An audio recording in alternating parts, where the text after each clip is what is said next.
Okay, so we'll do number 2 at the whiteboard. Just give me a moment. I'm going to pull it up on the other computer screen to make sure I have access to the actual problem. And we'll go one step at a time. I'll get the whiteboard up. That's the last problem. We'll do this one now. So it's a very similar problem, by the way. It's x5 equals minus 1. And what some people would refer to a trivial solution to this problem would be x equals minus 1. All right, then of course there's 4 more to go. So what we're going to do now is we're going to depress this, but to do that I need to write it this way: x5 plus 1 equals 0. And what I'm going to do is depress it. How am I going to do that? I'm going to take x5 plus 1 and divide it by x plus 1. All right? Now again, if you know the patterns, that's fine. If you don't, I'll go through it. But this is x4 minus x cubed plus x squared minus x plus 1. Beautiful symmetry. Let's go through the work though. X plus 1, x5 plus 1. There's nothing wrong with doing work, by the way. If you don't see something, do something. So I'm going to say x4. This will give me x5 plus x4. Subtract. Then you get minus x3. Subtract. Do it again. X cubed plus x squared. Subtract. Do it again. Subtract. And lo and behold, you get 1 there. It works out pretty nicely, by the way. All right, so what are you going to do now?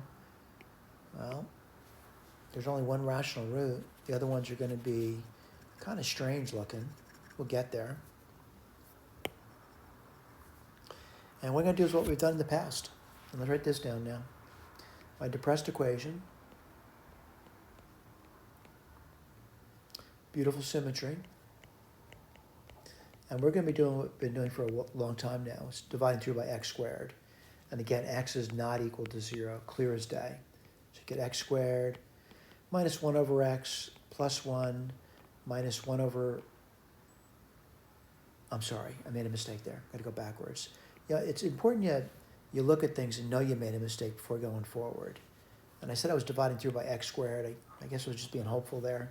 That would be minus x plus 1 minus 1 over x plus 1 over x squared equals 0.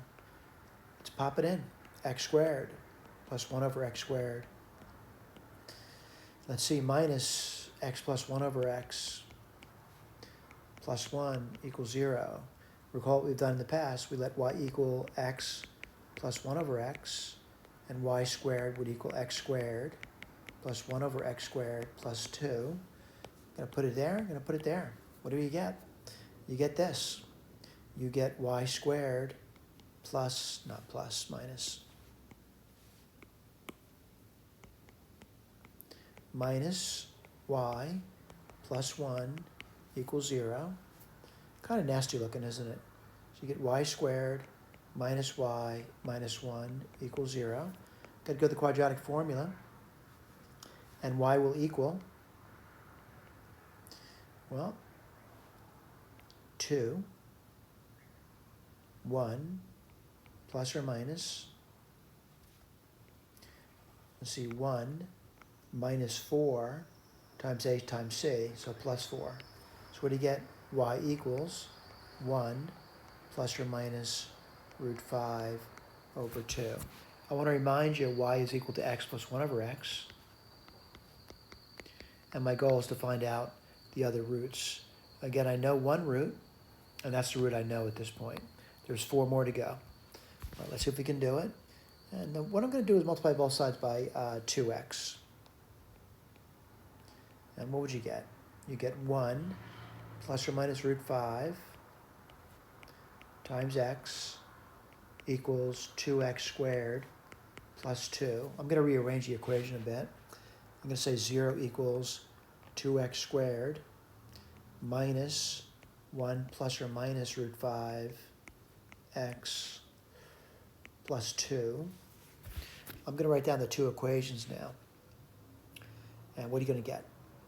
you get this. You get 0, 2x squared minus 1 plus root 5x plus 2.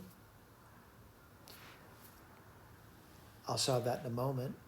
The other equation is going to be 2x squared minus 1 minus root 5x plus 2. Quadratic formula, x equals, yep, it's work, twice a, which is 4, the opposite of b, which is 1 plus root 5, plus or minus. This is the tough part. I got to square 1 plus root 5, which would be 6 plus 2 root 5,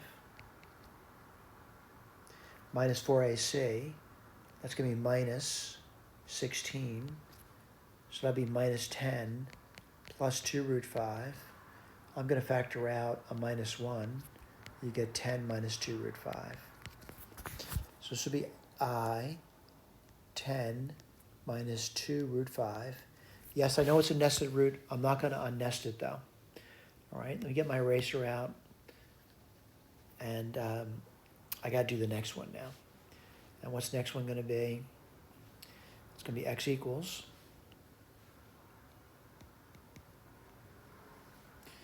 twice a, which is 4. The opposite of b, which will be 1 minus root 5, plus or minus this root. Well, I got to do that. And what are you going to get there? You're going to get 6 minus 2 root 5 minus 4 times a times c. So that's going to be 16. That's minus 10 minus 2 root 5. Factor out an I. And you're left out with 10 plus 2 root 5. Okay, I think you're ready to go to the answer key. And what's the answer key going to be? We'll write it down. And this is number 2, right? So they got the root minus 1. I'll show you that up here. That's right here. And barring omitting any mistakes, let's take the other roots. So root 5 plus 1, I see that, plus or minus I, 10 minus 2 root 5 over 4. And the other one's going to be 1 minus root 5, plus or minus I, 10 plus 2 root 5. Yep, things are working as advertised. Thank you.